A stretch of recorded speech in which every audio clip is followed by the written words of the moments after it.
Good morning, ma'am. All of you had your breakfast? Yes, ma'am. Okay, children. Okay, look at me here. I'm going to write something on the blackboard. Now you have to tell me what is that. Okay. Let me now observe. What is this? A. A. A is a word or letter? It is a letter or a word. Tell me. Then what is this? Again I'm writing one more letter. What is this? C. C. It is also letter or word? Letter. Like this.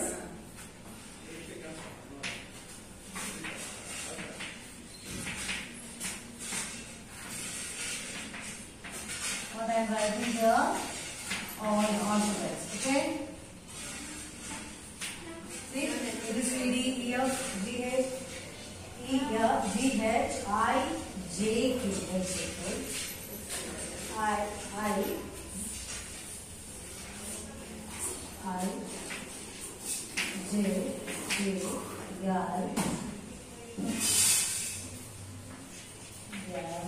M O P then Q then R then S T U V W T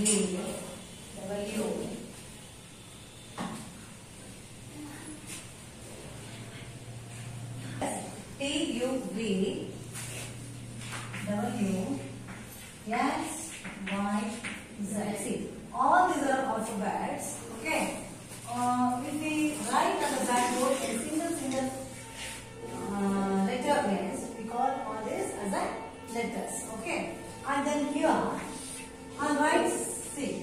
What is this? Read now. What is this? Word. Okay. Afterward, what is this? Cry. Then, what is this? Bird. Off ಮಾಡಬೇಕಾ on ಮಾಡಬೇಕಾ? Then, Bird. then one more word. What is this? Read children. What is this? Student. ಬಾ. ಇದೆಲ್ಲ ಏನಾಗುತ್ತೆ? Word. ಇದೆಲ್ಲ ಏನಾಗುತ್ತೆ? Word. See, ಇಲ್ಲಿ ಒಂದೇ ಒಂದು ಲೆಟರ್ ಅಂತ ಬರೆದ್ರೆ, if we write only one letter, ಆ ಲೆಟರ್ ಯಾವುದೇ ಅರ್ಥ ಇರಲ್ಲ. ಆದ್ರೆ ಆ ಲೆಟರ್ಸ್ ನ ಜೋಡಣೆ ಮಾಡಿ ಬರೆದ್ರೆ, ಎಲ್ಲ ಲೆಟರ್ಸ್ ನ ಒಟ್ಟಿಗೆ ಸೇರಿಸಿ ನಾವು ಬರ್ದಾಗ ಏನಾಗುತ್ತೆ? ಅದಕ್ಕೊಂದು ಅರ್ಥ ಬರುತ್ತೆ. ಅದು ವರ್ಡ್ ಆಗುತ್ತೆ. ಆ ವರ್ಡಿಗೆ ಒಂದು ಅರ್ಥ ಆಗುತ್ತೆ. Isn't it? Yes, So, a group of letters is called a word. Okay. A group of letters. A group of letters is called word. Right? And children, see. A group of letters is called word. Sorry. ಅಂದ್ರೆ ಅಕ್ಷರಗಳ ಗುಂಪು ಪದ. ಅಕ್ಷರಗಳ ಗುಂಪು ಪದ. ಈಗ ಗೊತ್ತಾಯ್ತು ಅಲ್ವಾ? ಈಗ ನೀವು ನೋಡ್ತಾ ಇದ್ದೀರಿ. Come on now, you slowly tell me children. Tell me some of the words I will write on the blackboard. I will enjoy the word game. Okay? Tell me some word. Any word you can tell. ಪದ ಹೇಳ. Golden. Gold? Golden. Okay. Golden. See, golden. Golden. ಏನು ಪದ ಹೇಳಿ? ನಿಮ್ ಕೈಯಲ್ಲಿ ಏನಿದೆ? What is that? ನಿಮ್ ಕೈಯಲ್ಲಿ ಏನಿದೆ? ಕೈಯಲ್ಲಿ Pencil. ಪೆನ್ಸಿಲ್. ಪೆನ್ಸಿಲ್ ಅನ್ನೋದು ಕೂಡ ಒಂದು ಪದ. Right? Pencil. Book. Very good. You tell me one word. Strength. Very good. Strength means what? Shudha? Tell me. Strength means? Strength means? Yes. Tell me one word. Pen. Pencil. I say again pen cheese. What is the problem? Eraser. Eraser. You have to say loudly here. Okay? Eraser. Eraser ಅಂದ್ರೇನು? ನೋಡಿ ನಾವೇನೋ mistakes ಮಾಡಿದ್ರೆ eraser ಅನ್ನೋ ಪದ how beautiful means. Eraser means ಏನು? eraser ಹೇಗೆ ಬಳಸ್ತೀವಿ? Rubbing. Right? Eraser ಅನ್ನೋದು ಎಂತ ಬ್ಯೂಟಿಫುಲ್ ಪದ ಅಂದ್ರೆ ನಾವು ಮಾಡಿರ್ತಕ್ಕಂಥ ಎಲ್ಲ ಮಿಸ್ಟೇಕ್ಸ್ ನ ಬೇರೆ ಮಾಡಿದ್ವಿ ನಾವು ಮಾಡಿದ್ವಿ ಅದನ್ನ ಅಳಿಸಿ ಹಾಕೋಬೇಕು. ಅದನ್ನ ನಾವು ಕೀಪ್ ಅಪ್ ಮಾಡ್ಕೊಂಡು ಹೋಗ್ತಾ ಇದ್ರೆ ಮತ್ತೆ ಕೆಲವು ನೆಗೆಟಿವ್ ಥಿಂಗ್ಸ್ ಇರುತ್ತೆ ಅದನ್ನು ನಾವು ಒಂದು ಸೇರ್ಕೊಬಾರ್ದು. We should erase all those things. ನೋಡಿ ಈ ತರ ಇಂಗ್ಲಿಷ್ ಅಲ್ಲಿ like this children, in English language itself a beautiful language. We can see so many words in this. We can if we learn the meanings of the words, we will enjoy the English reading, writing, listening, and also speaking. What do you say? Isn't it? Yes, ma'am. Isn't it? How they learn? Yeah. Like that, in today's class, okay, today's class, we'll discuss about a poem called The Wonderful Words. The Wonderful Words. Okay. Yes. ನಾನು ಹೇಳಿದೆ ನೋಡಿ, letters ಆಗಲಿ, words ಆಗಲಿ, ಆಗಿರ್ತಕ್ಕಂಥದ್ದು ಹೆಂಗಾಯ್ತು, ಹೇಗಾಯ್ತು ಇದೆಲ್ಲ ಸಹ ಅಂದ್ರೆ ಇಂಗ್ಲಿಷ್ ಅಂತಕ್ಕಂತಹ ಬ್ಯೂಟಿಫುಲ್ ಲ್ಯಾಂಗ್ವೇಜ್ ಇಂದ ಎಲ್ಲ ಆಗಿದೆ. ಏನಂತೆ ಹೌದಾ? In today this class, okay, in this class we will discuss about the beautiful poem, The Wonderful Words. The Wonderful Words. You have to repeat. Priya, what are you doing now? No? See, the wonderful words. Again, now we discuss now. Okay? Are you curious to listen, children? Yes, ma'am. Very good. You have to keep up the energy. First period itself. How you have to sit in the class, children? Yes. Let's see. So see, the Wonderful Words poem. This poem is written by Mary O'Neill. Who is the poet of this poem? Mary O'Neill. Okay. Mary O'Neill. Okay. Mary O'Neill. Who is this poet of the poem? Mary O'Neill. Mary O'Neill. Read it again. Mary O'Neill. What is the poem I am discussing about today? The Wonderful Words. Yes. Who is the poet of this poem? Mary O'Neill. Okay. Before going to the poem, okay. Before start the poem, here they have given some of the words. Okay. I will read. You will observe. Okay. Afterwards, I will make you to read. Okay. See your book. Look at the words and phrases in the box and mind them. Okay, mind them. They have to, okay. Read the words. Read the words. Just observe. Astonished, hanging someone, requesting for help, being happy, feel nervous, apologizing to someone, helping a blind person to cross the road. I'm repeating the word again. Okay, so children again, see, astonished, hanging, you want to tell again? Okay, tell me now. Astonished, repeat. Astonished. Astonished. Astonished. Thanking someone. Thanking someone. Requesting for help. Requesting for help. Being happy. Being happy. Feel nervous. Feel nervous. Apologizing to someone. Apologizing to someone. Apologizing to someone. Apologizing to someone. Helping a blind. Helping a blind. Not helping. Helping. Helping. Helping a blind person. Helping a blind person. Cross the road. Cross the road. Yes. See, here we will do one little bit. See, here I will tell the meanings of these words. Okay. Astonished means what? In astonishment, mind body. What is mind? Mind means nothing ಮಾತಾಡಬಾರ್ದು. We should not speak, but we should enact. Okay, we should enact. ಅಂದ್ರೆ ನಾವು ನಟನೆ ಮಾಡಿ ತೋರಿಸಬೇಕು. ಇಲ್ಲಿ ಮಾತಾಡೋ ಹಾಗಿಲ್ಲ. For example, ಅಸ್ಟೋನಿಶ್ಡ್ ಅಂದ್ರೆ ನಮ್ಗೆ ತುಂಬಾ ಆಶ್ಚರ್ಯ ಆಗ್ತದೆ. ಆಶ್ಚರ್ಯ ಹೇಗೆ ತೋರಿಸ್ತೀವಿ? Come on, get up, come here, stand up here. Wake up. Show me the. ಇವಳಿಗೆ ಆಶ್ಚರ್ಯ ಆಗಿದೆ ಈಗ. ಇವಳಿಗೆ ತೋರಿಸು, ಹೇಗೆ ತೋರಿಸು ಆಶ್ಚರ್ಯ ಆಗಿದೆ. ಯಾರು ನಿಮ್ಗೆ ನಿಮ್ಮ ಮನೆಗೆ ರಿಲೇಷನ್ಸ್ ಬರ್ತಾರೆ, ಜಸ್ಟ್ ಈಗ ಡೋರ್ ಓಪನ್ ಮಾಡಿದ್ರೆ ರಿಲೇಷನ್ಸ್ ಇಷ್ಟ ಆಗೋದು ಯಾರು ಬಂದ್ಬಿಟ್ಟಿದ್ದಾರೆ. ಹಾಕೋಬೇಕಾ? ಯಾವುದು ರೈಟ್ ಬಟನ್. ಸರ್ಪ್ರೈಸ್ ಮತ್ತೆ astonished both are same children. Okay, ತೋರಿಸ್ಬಿಟ್ಟ ಹೇಗೆ ಡೋರ್ ಓಪನ್ ಮಾಡಿ ನೋಡಿ. ಹೀಗೆ ಇಟ್ಬಿಡ್ತೀವಿ. isn't it? ಹೌದಲ್ವಾ? ಆಶ್ಚರ್ಯ ಆಗ್ಬಿಡುತ್ತೆ ನೋಡ್ರೆ. ಮಾತಾಡೋಂಗಿಲ್ಲ, ಮೂಲೆ ಹಾಕ್ತೀವಿ. ಕಣ್ಣಲ್ಲಿ ಖುಷಿ ಇರುತ್ತೆ. ಬಿಕಾಸ್ ನೋಡಿದಾಗ ಖುಷಿಯಾಗಿರುತ್ತಾ? Why she like his mama very much? Because he will bring lots of sweets and fruits and everything. That's why she will be happy. Isn't it so? Purnima? Thanks. Go on. Thanks, sir. Thank you, Purnima. Then, thanking someone. Get up, come here. Come here. Thanking someone. Get up, come here. Wake up first. We don't have time. Wake up, wake up. Thanking someone. No, bring up thanks and then take it. Take it. Thanks. ನಾನು ಇದನ್ನು ನಿಮ್ಗೆ ಯಾರೋ ಒಬ್ರು help ಮಾಡಿದರೆ ನೀನು ಅವರಿಗೆ thanks ಹೇಳ್ತೀಯ ಮಾತಾಡೋದು yes shaking their hand and ಬಬ್ಬಿಟ್ಟಿದ್ದ ನಮಸ್ಕಾರ ಮಾಡೋ ಮುಖಾಂತರ ಅಲ್ವಾ ನಮಸ್ಕಾರ ಮಾಡ್ತೀವಿ ಶೇಕ್ ಹ್ಯಾಂಡ್ ಮಾಡ್ತೀವಿ ಮತ್ತೆ ಅದ್ರ ಜೊತೆಗೆ ಗಿವ್ ಯರ್ ಹ್ಯಾಂಡ್ ಎರಡು ಹೊಡಿ ನಮ್ಮ ಕೈಯಲ್ಲಿ ಈ ತರ ಇಟ್ಟು ಎರಡು ಕೈಯಲ್ಲಿ ಹೀಗೆ ಮಾಡ್ತೀವಿ isn't it? This is also shaking someone's hand. Okay, like this. Go. Thanking someone and come. Next, requesting for help. Requesting for help. Come here.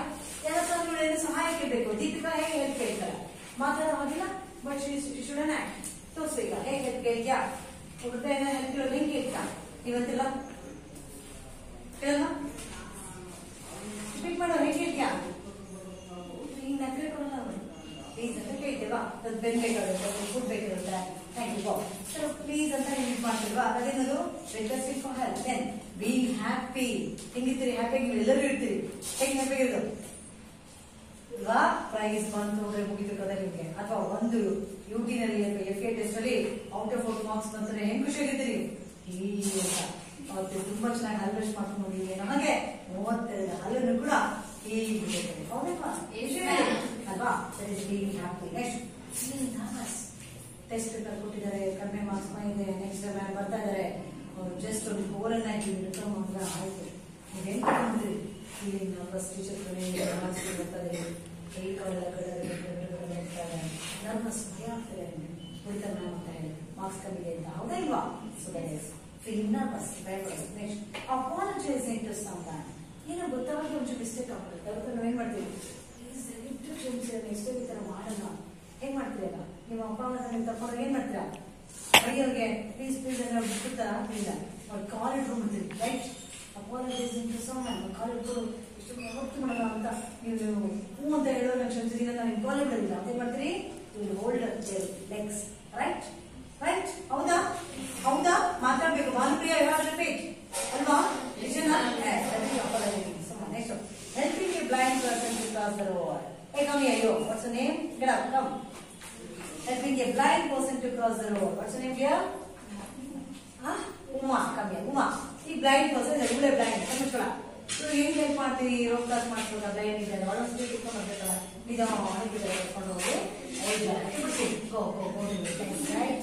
Right. See what it shows children. ಇದರ ಏನು ತೋರಿಸ್ತಿದೆ ಇದರ ಏನು ತೋರಿಸ್ತು ನಾವು ಎಷ್ಟೊಂದು ವಿಚಾರಗಳನ್ನ ಮಾತನಾಡದೆ ಇದನ್ನು ಎಷ್ಟೊಂದು ವಿಚಾರ ನಾವು ಕನ್ವೆ ಮಾಡಬೇಕು ಕನ್ವೆ ಅಂತ ತಿಳಿಸ್ಕೊಡ್ಬೇಕು ಆಯ್ತಾ ಎಷ್ಟೊಂದು ವಿಚಾರ ಮಾತಾಡಿನೇ ಎಲ್ಲ ಮಾಡ್ಬೇಕು ಅಂತಿಲ್ಲ ಮಾತಾಡದೆಯೂ ಕೂಡ ನಾವು ಎಷ್ಟೊಂದು ವಿಚಾರಗಳನ್ನ ಕನ್ವೆ ಮಾಡಲಿಕ್ಕೆ ತಿಳಿಸ್ಲಿಕ್ಕೆ ಅವಕಾಶ ಇದೆ ಅಂತ ಇದನ್ನ ನಾವು ಏನಂತಾರೆ ಮೂಕ ಪಾತ್ರ ಅಭಿನಯ ಕನ್ನಡದಲ್ಲಿ ಅರ್ಥ ಆಯ್ತಾ ಇದು ವಿಷಯ ಈಗ ಸ್ಟಾರ್ಟಿಂಗ್ ಅಲ್ಲಿ ಕೊಟ್ಟಿದ್ದಾರೆ ಈಗ ನೋಡಿ ಮುಂದೆ ಹೋಗ್ತೇನೆ Suppose you have been a strange place where people use a language which is different from yours. Sorry. Suppose you have been to a strange place. You have a mosa jagak hogidiri where people use a language ಅಲ್ಲಿ ಜನ ಎಲ್ಲ ಸಹ ಒಂದು ಭಾಷೆ ಬಳಸ್ತಾ ಇದ್ದಾರೆ is different from yours. ಆ ಭಾಷೆ ನಿಮ್ಮ ಭಾಷೆಗಿಂತ ಬೇರೆ ಇದೆ. Understand? ಆ ಭಾಷೆ ನಿಮ್ಮ ಭಾಷೆಗಿಂತ ಬೇರೆ ಇದೆ. Say yes or no?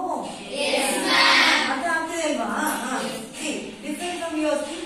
ಬೇರೆ ಇದೆ ಮಕ್ಕಳ ನ್ಯೂ ಟು ಯು ಆ ಭಾಷೆ ನಿಮಗೆ ಹೊಸದಾಗಿದೆ ಆಯ್ತಾ will you communicate with them in that situation ಆಗ ನೀವು ಆ ಸಿಚುಯೇಷನ್ ಅಲ್ಲಿ ಆ ಸಿಚುಯೇಷನ್ ಮೀನ್ಸ್ ಸಂದರ್ಭ ಸಿಚುಯೇಷನ್ ಮೀನ್ಸ್ ಸಂದರ್ಭ ಆ ಒಂದು ಸಿಚುಯೇಷನ್ ಅಲ್ಲಿ ನೀವು ಹೇಗೆ ಕಮ್ಯುನಿಕೇಟ್ ಮಾಡ್ತೀರಿ ಆ ಸಂದರ್ಭದಲ್ಲಿ ಹೇಗೆ ಕಮ್ಯುನಿಕೇಟ್ ಮಾಡ್ತೀರಿ ಆಯ್ತಾ C discuss with your friends ಅಂತ ಕೊಟ್ಟರು ನಿಮ್ಮ ಫ್ರೆಂಡ್ಸ್ ಜೊತೆ ಚರ್ಚೆ ಮಾಡಿ ಅಂತ ಫಾರ್ ಎಕ್ಸಾಂಪಲ್ ನಿಮ್ಗೆ ನಿಮ್ ಕಡೆಗೆ ಬೀಗ ಕೇಳಿಸ್ಕೊಬೇಕು ರೆಸ್ಪಾನ್ಸ್ ಮಾಡ್ಬೇಕು ನನಗೆ ಸುಮ್ಮನೆ ಇದನ್ನ ಮಾಡಿದ್ದೀವಿ ಹೌದಾ ಬೀಗ ನಿಮ್ಗೆ ಕನ್ನಡ ಭಾಷೆ ಬಿಟ್ಟರೆ ಬೇರೆ ಬರಲ್ಲ ಆದ್ರೆ ನಿಮ್ ಮನೆಗೆ ಬಂದಿರ್ತಕ್ಕಂಥ relations they took you for a movie ಒಂದು ಫಿಲ್ಮ್ ಕರ್ಕೊಂಡು ನಿಮ್ಮ ರಿಲೇಷನ್ಸ್ ಬಂದಿರ್ತಕ್ಕಂಥದ್ದು ಅವ್ರು ನಿಮ್ಗೆ ಹಿಂದಿ ಮೂವಿಗೋ ಅಥವಾ ತೆಲುಗು ಮೂವಿಗೋ ಕರ್ಕೊಂಡು ಹೋಗಿದ್ದಾರೆ. ಅವ್ರು ಹೇಮಾವತಿ ಏನ್ ಮಾಡ್ತಾಳೆ, ಅಲ್ಲಿ ಫಿಲ್ಮ್ ಅಲ್ಲಿ ಹೀರೋ ನಕ್ರೆ ಆ ಕಡೆ ಈ ಕಡೆ ನೋಡ್ತಾಳೆ, ಅವ್ರೇನೋ ಬೆದರು ನಗ್ತಿದ್ದಾರೆ ಇಷ್ಟ ಕೂತಿರೋರು ಥಿಯೇಟರ್ಲಿ, ಅವ್ರು ಹೇಳೋ ಅಲ್ಲಿ ಸೀನಲ್ಲಿ ಅವನೇನೋ ಹೀರೋ ಏನೋ ಕ್ರೈಯಿಂಗ್ ಕೂತಿರೋ ಸ್ಯಾಡ್ ಆಗಿ ಕೂತಿದ್ದಾರೆ, ಅವ್ರು ಹೇಳು ಅಂದ್ರೆ ಲ್ಯಾಂಗ್ವೇಜ್ ಬರ್ದೇ ಆಗುತ್ತೆ ಅಂತ ಹೇಳ್ತಾರೆ. ಹೊರತು ಇವಳು ಅಂತಾರೆ, ಹೊರತು ಇವಳು ನಗ್ತಾರೆ, ಅಲ್ಲಿ ಏನೋ ಕಾಮಿಡಿ ಮಾಡಿದಾಗ ಏನೋ ಆಗುತ್ತೆ. ಈ ತರ ಇದು ಸ್ಮಾರ್ಟ್. ನಮಗೆ ಭಾಷೆ ಬರಲಿಲ್ಲ ಅಂದ್ರೆ ಎಷ್ಟು ತೊಂದರೆ ಆಗುತ್ತೆ ನೋಡಿ. ಹಾಗಾಗಿ ಸಿಂಚನ ಅದೇನ್ ಮಾಡ್ಬೇಕು, first of all we have to learn the language. ಅರ್ಥ ಆಯ್ತಾ? ಸಾಧ್ಯವಾದಷ್ಟು ನಾವೇನ್ ಮಾಡ್ಬೇಕು, ಹೆಚ್ಚಿನ ಭಾಷೆಗಳನ್ನ ಕಲಿಯುವ ಕಡೆ ಗಮನ ಹಾಕಬೇಕು. ಹೌದಾ? ಕಲಿತಾ ಇದ್ದೀರಾ? ಕಲಿತಾ ಇದ್ದೀರಾ ಭಾಷೆಗಳನ್ನ? ಎಷ್ಟು ಭಾಷೆ ಬರುತ್ತೆ ತಮಗೆ ಹೇಳಿ ಬೇಗ? ಮೂರು ಭಾಷೆ ಅಂತೂ ಬರುತ್ತೆ. ಈಗ ಓದ್ತಾ ಇದ್ದೀವಿ. ಯಾವ್ದು ಫಸ್ಟ್ ಮದರ್ ಟಂಗ್ ಯಾವ್ದಿತ್ತು? ಮದರ್ ಟಂಗ್ ಅಂದ್ರೆ ಮಾತೃಭಾಷೆ ಕನ್ನಡ ಬರುತ್ತೆ. ಸೆಕೆಂಡ್ ಒನ್ ಯಾವ್ದು? ಅದು national international language? International language. ಮೂರನೇದು ಯಾವ್ದು? National language Hindi. ಮೂರು ಅಟ್ಲೀಸ್ಟ್ ಸ್ವಲ್ಪ ಬರುತ್ತೆ ಅಲ್ಲ? ಈಗ ನೋಡಿ, ಸೊ ಭಾಷೆ ಅಲ್ಲ, language is very important. Language is very important. With them in that situation, discuss with your friends. Friends with the church ಮಾಡಿ introduction ನೋಡಿ. One words that we speak reflect our inner strengths and one's own personality. ನೋಡಿ, the words ಒಬ್ಬರ ಮಾತುಗಳು that we speak. ನೋಡಿ, the words that we speak, ನಾವು ಮಾತಾಡ್ತಕ್ಕಂಥ ನಮ್ಮ ಮಾತುಗಳು reflect ಪ್ರತಿಬಿಂಬಿಸುತ್ತೆ our inner strength. ಅಂದ್ರೆ ನಮ್ಮ ಒಳಗಡೆ ನಮ್ಮ ಹೃದಯದಲ್ಲಿ ಎಷ್ಟು ನಮ್ಮಲ್ಲಿ ಶಕ್ತಿ ಇದೆ ಅಂತ ಹೇಳಿ ನಾವ್ ಸ್ಟ್ರೆಂತ್ ಅನ್ನೋ ಪದವನ್ನ ಬಳಸಿದ್ರು. ಯಾರು? ಯಶೋಧ. ಆಯ್ತಾ? ಅಂದ್ರೆ ಆಂತರಿಕ, ಅಂದ್ರೆ ನಮ್ಮ ಆಂತರಿಕ ಶಕ್ತಿ ಎಷ್ಟಿದೆ ಅಂತ ಗೊತ್ತಾಗಿದ್ದು ನಾವು ಮಾತನಾಡ್ತಕ್ಕಂಥ ಪದಗಳೇ. ಆಯ್ತಾ? ಅಂಡ್ ಒನ್ಸ್ ಓನ್ ಪರ್ಸನಾಲಿಟಿ, ಒಬ್ಬರ ವ್ಯಕ್ತಿತ್ವವನ್ನ ಆ ಪದಗಳು ನಮಗೆ ತೋರಿಸ್ಕೊಡುತ್ತೆ. ಅರ್ಥ ಆಗ್ತಿದ್ಯಾ? ಸೊ ಹಾಗಾಗಿ ನೀವು ಹೆಚ್ಚೆಚ್ಚು ಪುಸ್ತಕಗಳನ್ನ ಓದಿದ್ರೆ ಮಾತ್ರ ನಿಮ್ಗೆ ಒಳ್ಳೊಳ್ಳೆ ಏನ್ ಬರ್ತಾರೆ ಪದಗಳು ನಿಮ್ಮ ತಲೆಗೆ ಹೋಗುತ್ತೆ, ನಾಲೆಜ್ ಸಿಗುತ್ತೆ, ನಿಮ್ಮ ಪರ್ಸನಾಲಿಟಿ ಬಿಲ್ಡ್ ಆಗುತ್ತೆ. ಪರ್ಸನಾಲಿಟಿ ಅಂದ್ರೆ ನಾವು ಏನಂತ ಹೇಳಿದ್ವಿ ಮಕ್ಕಳ? ಏನು? ವ್ಯಕ್ತಿತ್ವ. Personality means what? ವ್ಯಕ್ತಿತ್ವ. ಈ ಕಡೆಗೆ ಪರ್ಸನಾಲಿಟಿ ಮೀನ್ಸ್ ವಾಟ್? ವ್ಯಕ್ತಿತ್ವ. ಪರ್ಸನಾಲಿಟಿ ಮೀನ್ಸ್ ವ್ಯಕ್ತಿತ್ವ. ಉತ್ತಮವಾದಂತಹ ವ್ಯಕ್ತಿತ್ವ ನಿಮ್ಮಲ್ಲಿ ಅನಾವರಣಗೊಳ್ಳಲಿಕ್ಕೆ ಸಾಧ್ಯ ಆಗುತ್ತೆ. See the point children now and read. Okay, the wonderful words. Never let your thought shrivel and dry for want of a way to say it. For English is a wonderful game, and all of you can play it. All that you do is match the words to the brightest thoughts in your head, so that they come out clear and true and handsomely groomed and fed. For many of the loveliest things have never yet been said. Words are the food and dress of heart. They give it its body and sweat. And everyone's longing today to hear some fresh and beautiful things. But only words can free a heart from its prison behind your eyes.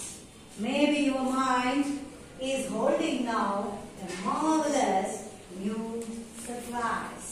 Okay, once ಹೇಳ್ತೀರಾ ಬೇಗ ಬಗ್ಗೆನಾ? Repeat ಮಾಡ್ತೀರಾ ಬೇಕಂದ್ರೆ? Never let me thought shrivel and die. For want of a way to say it. For English is a wonderful game. And all of you can play it. All that you do is match the words. To the brightest thoughts in your head. So that they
Never let a thought struggle and die for want of a way to say it. Sit down. Get up, Kavya. Read 2 lines. For English is a wonderful game and all of you can play it. Sit down. Get up. Rishu. Read. All that you do is match the words to the brightest thoughts in your head. Sit down. Emo. Get up. Emoji. Read 2 lines. Get up. So that they come out clear and true and handsomely grown and free. Fed. Sit down. So, Revati, read 2 lines. For many. For many of the loveliest things have never let Let it be. it be said. Said. Very good. Sit down. Next. You read. Revati. 2 lines. Come on.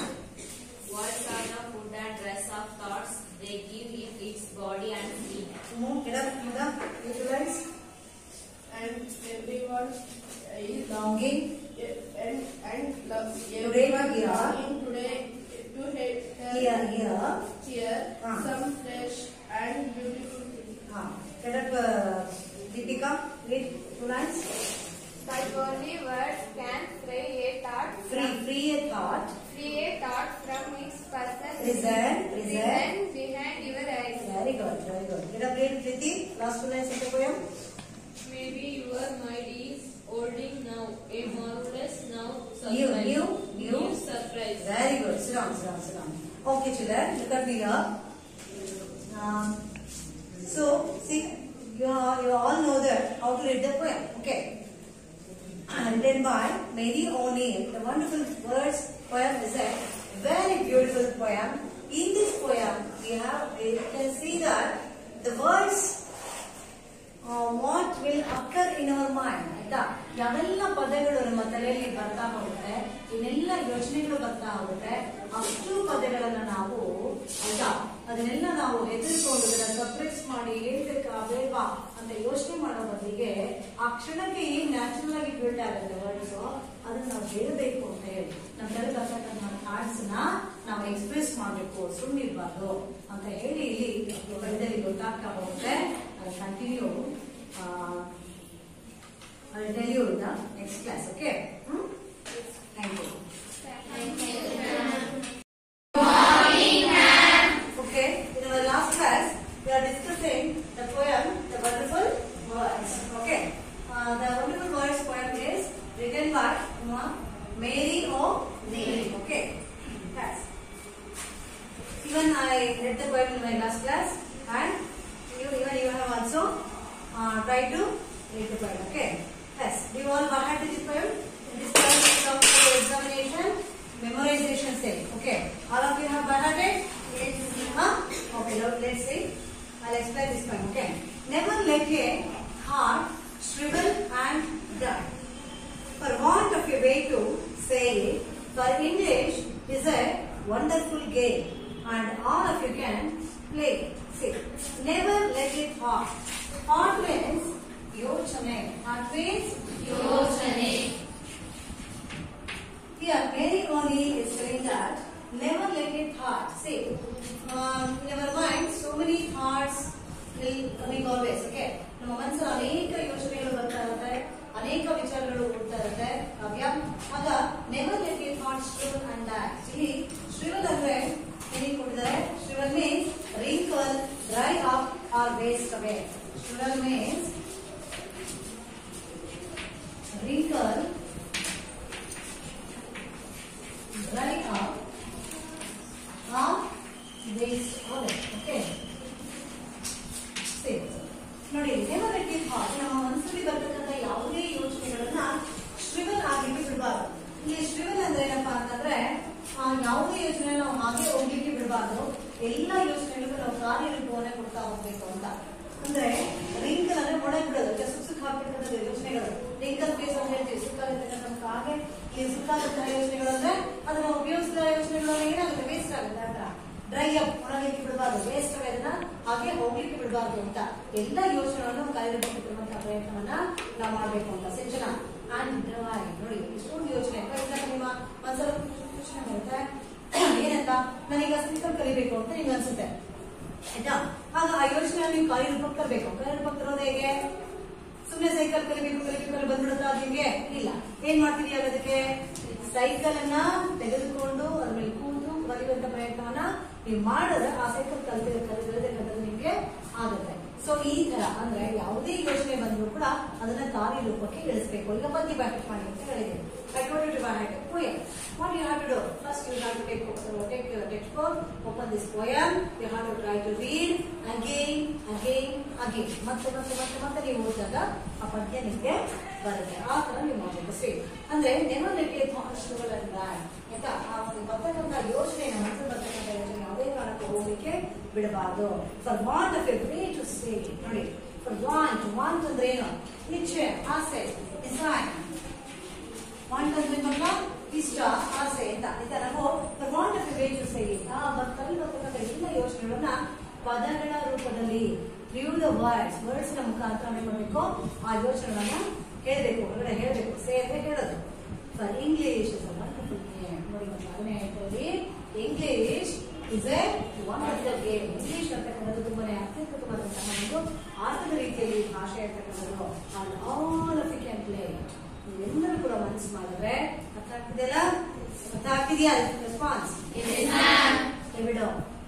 And all of you can play it. ನೀವೆಲ್ಲರೂ ಕೂಡ ಮನಸ್ಸು ಮಾಡಿದ್ರೆ English ಅಂತಕ್ಕಂತಹ ಒಂದು ಪದಗಳಿಂದ ಬರ್ತಕ್ಕಂತಹ ಮಾತುಗಳನ್ನ ಆಡಬಹುದು. ಹೇಗೆ ಮನಸ್ಸಲ್ಲಿ ಬರ್ತಕ್ಕಂಥ ಯಾವುದೇ ಯೋಚನೆಯಿಂದ ನೀವು ಕಾರ್ಯರೂಪಕ್ಕೆ ಬರುವಂತಹ ಪ್ರಯತ್ನವನ್ನ ಮಾಡಬೇಕು ಅಂತ ನೋಡಿ. ಎರಡನೇದೇನು? This is all about from the first stanza. Now we go for the second stanza. Okay. See, all that you do is match the words. ನೀವೆಲ್ಲ ಏನ್ ಮಾಡ್ಬೇಕು? ಆಟ ಆಡ್ಬೇಕು ಅಂದಾಗ ಜಸ್ಟ್ ಪದಗಳನ್ನ ಮ್ಯಾಚ್ ಮಾಡಬೇಕು. ಮ್ಯಾಚ್ ಅಂದ್ರೆ ಹೊಂದಾಣಿಕೆ ಮಾಡೋದು, ಮ್ಯಾಚ್ ಮಾಡಬೇಕು. The brightest thoughts in your head. ನಿಮ್ಮ ತಲೆಯಲ್ಲಿ ಎಲ್ಲ ಯೋಚನೆಗಳು ಬರುತ್ತೆ. ಆ ಎಲ್ಲ ಯೋಚನೆಗಳು ಕೂಡ ಬ್ರೈಟ್ ಅಂದ್ರೆ ಶೈನ್ ಅಂತ ಹೇಳಿ ಅರ್ಥ. Bright means shine. ಬ್ರೈಟ್ ಅಂದ್ರೆ ಅದನ್ನ ಅರ್ಥ ಹೇಳ್ಬೋದು ಶೈನ್ ಅಂತ. ಅಂದ್ರೆ ಈ ತರ ಬ್ರೈಟ್ ಆಗಿ ಅಂದ್ರೆ ಹೊಳೆಯುವಂತಹ ಒಂದು ಅನೇಕ ಯೋಚನೆಗಳಿದೆ. ನೋಡ್ತಾ ಇರ್ತಕ್ಕಂಥ ಅನೇಕ ಯೋಚನೆಗಳಿದೆ. ಅವೆಲ್ಲವೂ ಕೂಡ ಅಂತ ಯೋಚನೆಗಳು ಕೂಡ ತುಂಬಾ ಸ್ಪಷ್ಟವಾಗಿ, ಕ್ಲಿಯರ್ ಅಂದ್ರೆ ಸ್ಪಷ್ಟ, ಟ್ರೂ ಅಂದ್ರೆ ಸತ್ಯ, ಕ್ಲಿಯರ್ ಆಗಿ ಮತ್ತೆ ಸತ್ಯವಾಗಿ ಅದೆಲ್ಲ ಸಹ ಹೊರಗಡೆ ತರುವಂತಹ ಪ್ರಯತ್ನವನ್ನು ನಾವಿಲ್ಲಿ ಮಾಡಬೇಕು. ಅರ್ಥ ಆಯ್ತಾ? ಟ್ರೂ ಅಂದ್ರೆ ಸತ್ಯ ಅಂತ ಹೇಳಿದೆ. ಅದಕ್ಕೆ ನಾವು ಇಲ್ಲಿ ಫಾಲ್ಸ್. ಫಾಲ್ಸ್ ಅಂದ್ರೆ ತಪ್ಪು, ಅದು ಸುಳ್ಳು ಅಂತ. ಸತ್ಯ, ಸುಳ್ಳು, ಫಾಲ್ಸ್ ಅಂತ. ಆಯ್ತಾ? ಸರಿನಾ? ಟ್ರೂ ಫಾಲ್ಸ್ ಅಂತ ಹೇಳ್ತೀವಿ. Next and handsomely groomed and fed for many of the loveliest things. And handsomely groomed and fed for many of the loveliest things have never yet been said. ನಾವು ಈ ತರ ಬರ್ತಕ್ಕಂಥ ಎಲ್ಲ ಯೋಚನೆಗಳನ್ನ ಸ್ಪಷ್ಟವಾಗಿ ಮತ್ತು ಸತ್ಯವಾಗಿ ಕಾರ್ಯರೂಪಕ್ಕೆ ಇಳಿಸಿದಾಗ ಏನಾಗುತ್ತೆ? ಮೆನಿ ಆಫ್ ದ ಲವ್ಲಿಯೆಸ್ಟ್ ಥಿಂಗ್ಸ್ ಅಂದ್ರೆ ಅತ್ಯದ್ಭುತವಾಗಿರ್ತಕ್ಕಂಥ ಅನೇಕ ಪ್ರೀತಿಯಿಂದ ಕೂಡಿರ್ತಕ್ಕಂಥ ಅನೇಕ ವಿಚಾರಗಳು ಆಗಲಿಕ್ಕೆ ಸಾಧ್ಯ ಆಗುತ್ತೆ. ನೋಡಿ ಮಕ್ಕಳ, ಬೇಕಾದ್ರೆ ನೀವೇ ಯೋಚನೆ ಮಾಡಿ. ಪ್ರತಿನಿತ್ಯ ನೀವು ಡೈಲಿ ಹೇಳ್ಕೊಡ್ತಾ ಹೋಗಿ ಏನಂತ? ನಾನು whenever I write English words, I write very neatly, cleanly ಅಂತ ನೀವು ಮನಸ್ಸಲ್ಲಿ ಅನ್ಕೊಂಡ್ರೆ, ನಾನು ತುಂಬಾ ನೀಟಾಗಿ ಗುಂಟಾಗಿ ಚೆನ್ನಾಗಿ ಬರ್ತೀನಿ ಇಂಗ್ಲಿಷ್ ಅಂತ ಅನ್ಕೊಂಡ್ರೆ, ನೀವು ಬರೆಯುವಾಗೆಲ್ಲ ನಾನು ಇಂಗ್ಲಿಷ್ ಚೆನ್ನಾಗಿ ಬರ್ತೀನಿ ಅಂತ ಅನ್ಕೊಂಡು ಬರೀ ಮಾಡಿದ್ರೆ ನಿಮ್ಮ ಇಂಗ್ಲಿಷ್ ಬರವಣಿಗೆ ಇಂಪ್ರೂವ್ ಆಗುತ್ತೆ, ನಿಮ್ಮ ಇಂಗ್ಲಿಷ್ ಹ್ಯಾಂಡ್ಲಿಂಗ್ ಇಂಪ್ರೂವ್ ಆಗುತ್ತೆ. ಆ ತರ ಹಾಗೆ ನಾನು ಪ್ರತಿನಿತ್ಯ ಓದ್ತೀನಿ ಅಂತ ಅನ್ಕೊಂಡ್ರೆ, ಎವ್ರಿ ಡೇ ನೀವು ಸಿಟಿಂಗ್ ಫಾರ್ ರೀಡಿಂಗ್, ಆಗ ಅರ್ಧ ಗಂಟೆ ಪ್ರತಿ ಸಬ್ಜೆಕ್ಟ್ ಓದ್ತೀರಿ. ನೀವು ಅದನ್ನ ಬಿಟ್ಟು ನಿಮ್ಮ ಮನಸ್ಸನ್ನ ನೀವೇನು ಯೋಚನೆ ಮಾಡೋದಿಲ್ಲ ಅಂತ ಇಟ್ಕೊಳ್ಳಿ, ಯೋಚನೆ ಕೊಡಲ್ಲ ಅಂತ ಇಟ್ಕೊಳ್ಳಿ, ಯಾವುದನ್ನು ಯೋಚನೆ ಮಾಡಲ್ಲ ಅಂತ ಇಟ್ಕೊಳ್ಳಿ. ಆಗ ಏನಾಗುತ್ತೆ? ನಿಮ್ಮ ಮನಸ್ಸು ಖಾಲಿ ಮನಸ್ಸಾಗುತ್ತೆ. ಅದನ್ನ ಹಾಗಾಗಿ ಬಿಡಬಾರ್ದು. For many of the loveliest things have never been said. ಎಷ್ಟೊಂದು ವಿಚಾರಗಳು ನಾವು ಯಶಸ್ವಿ ಹೊರಗಡೆ ಹೇಳೋದೇ ಇಲ್ಲ. ಎಷ್ಟೊಂದು ಅತ್ಯದ್ಭುತವಾದಂತಹ ಯೋಚನೆಗಳಿರುತ್ತೆ, ಅದನ್ನ ನಾವು ಹೊರಗಡೆ ಹಾಕೋದೇ ಇಲ್ಲ ಅಂತ ಹೇಳ್ತಾರೆ. ಆಮೇಲೆ ನೋಡಿ, words. From the third standard children, words are the food and dress of heart. ನೋಡಿ, ನಾವು ಮೈ ಮೇಲೆ ಧರಿಸತಕ್ಕಂಥ ಬಟ್ಟೆಗೆ ಎಷ್ಟು ಇಂಪಾರ್ಟೆನ್ಸ್ ಅನ್ನ ಕೊಡ್ತೀವಿ, ಹೌದಾ ಇಲ್ವಾ? ಹಾಕೊಳ್ತಕ್ಕಂಥ ಬಟ್ಟೆಗೆ ಎಷ್ಟು ಇಂಪಾರ್ಟೆನ್ಸ್ ಅನ್ನ ಕೊಡ್ತೀವಿ. ಅದೇ ತರ ನಮ್ಮ ಪದಗಳಿದೆಯಲ್ಲ, ಪದಗಳು, words, what we talk with others, V communicate with the words itself. Okay, ನಾವು ಕಮ್ಯುನಿಕೇಶನ್ ಮಾಡ್ತೀವಿ ಬೇರೆಯವ್ರ ಜೊತೆಲಿ. ಇಂತಹ ಪದಗಳಿದೆಯಲ್ಲ, ಅದು food and dress of heart. ನಾವು ಮೇಲೆ ಹೇಗೆ ಬಟ್ಟೆ ಹಾಕ್ತಿದ್ರೆ ತರ ಈ ಪದಗಳು ಅಂತಕ್ಕಂಥದ್ದು ಅದು ಆಹಾರ ಮತ್ತೆ ಬಟ್ಟೆಯ ರೀತಿಯಲ್ಲೇ ಆಗುತ್ತೆ. ಯಾವುದಕ್ಕೆ ಅಂದ್ರೆ ಈ ಥಾಟ್ಸ್ಗೆ, ನಮ್ಮ ಯೋಚನೆಗಳಿಗೆ ಯಾವುದು ಡ್ರೆಸ್ ಮತ್ತೆ ಫುಡ್, ವರ್ಡ್ಸ್. ಗೊತ್ತಾಗ್ತಿದ್ಯಾ? ನಮ್ಮ ಥಾಟ್ಸ್ಗೆ ಯಾವುದು ಫುಡ್ ಅಂಡ್ ಡ್ರೆಸ್ ಯಾವ್ದಾಗುತ್ತೆ? ವರ್ಡ್ಸ್ ಆಗುತ್ತೆ. ಅದೇ